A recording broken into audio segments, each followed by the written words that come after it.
السلام علیکم ورحمۃ اللہ وبرکاتہ. الحمد للہ والصلاة والسلام علی رسول اللہ محمد بن عبد اللہ وعلی من صحبہ ووالا. اما بعد بسم اللہ الرحمن الرحیم. وعن ابی ہریرۃ رضی اللہ عنہ قال قال رسول اللہ صلی اللہ علیہ وسلم صلاة الرجل في جماعة تزيد على صلاته في سوقه وبيته 27 درجة إلى آخر الحديث.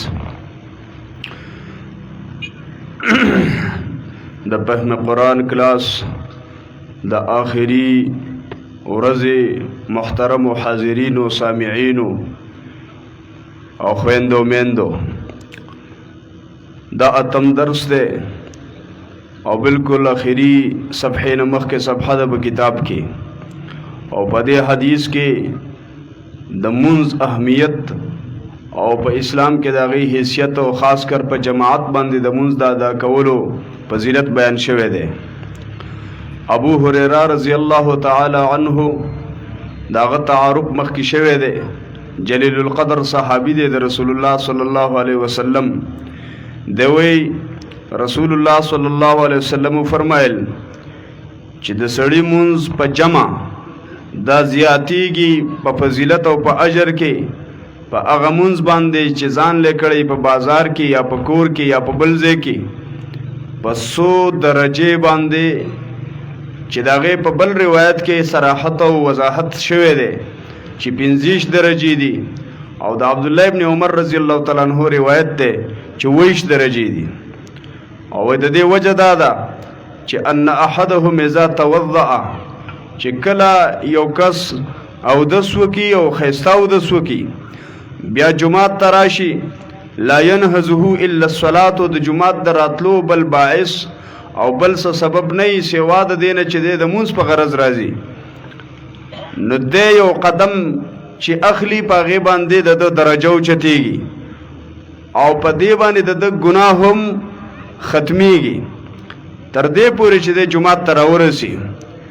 کله چې جماعت ته راورسي او لا جمع تیار نه ده او په دې انتظار کې دی ناست دی نو کان فی الصلاة د ده دا انتظار هم په مانځه کې حساب دی. دومره لوی اجر او ثواب چې مونځ لا شوی نه دی د جماعت ته راغی اسې په سب کې ناست دی دا اسې ناسته هم د ده په مانځه کې حسابېږي. او بل خبره والملائکۃ یصلون علی احدکم ملائک مسلسل دسی کس ته دعاګانې کوي تر څو چې دی په کم مجلس کې ناست دی یا یې مونځ کړی دی د بل په انتظار ناست دی یا د دشته مونځ په انتظار باندې ناست دی. او هغه ملائک د هغوی د دعا الفاظ څه دي وایي اللهم ارحمه اللهم اغفر له یا الله په دې بنده رحم وکړي یا الله دا بنده وبخي.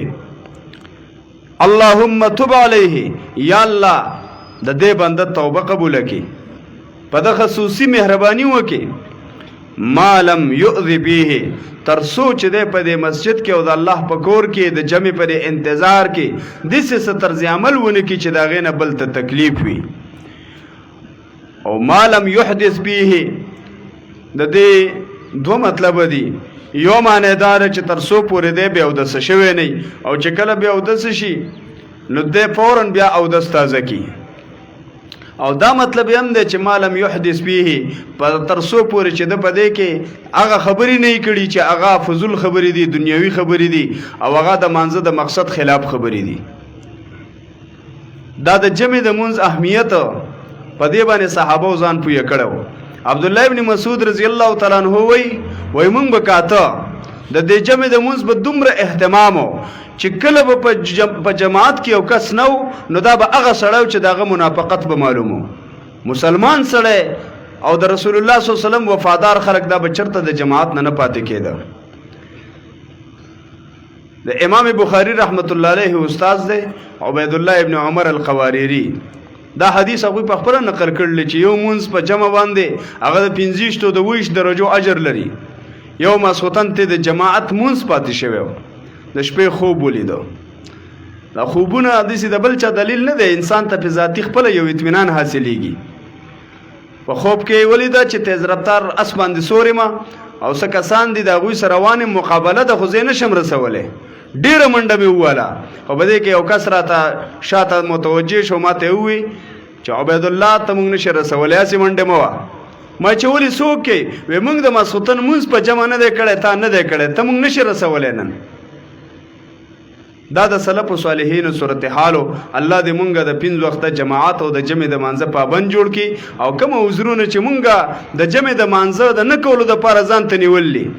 بعضې خلک پرې بزرګۍ او په نیکۍ کې دومره مخکې لاړ شي، یاره پلاني جومات ته نه ځم، پای کې زما مونځ نه کېږي، پلاني څه زما په سب کې مونځ نه کېږي. د صحابه کرامو د ابوبکر او د عمر رضی الله عنهم مونځ د عبدالله ابن ابی منافق کافر سره په سب کې کېږي، او زمونږ یو شان کمزوري مسلمانان یو، زمونږ د یو بل سره نه کېږي. دا د بد خوی دپاره وایي بانې ډېري، دا د جمع د مانځه تړه نه کېږي، نو ځکه دا بانې کوو. الله دې دغه عذرونه زمونږ د زړونو نه وباسي، او الله عز وجل دې مونږ د جماعت د مانځه پابند جوړ کړي. واخر دعوانا ان الحمد لله رب العالمین.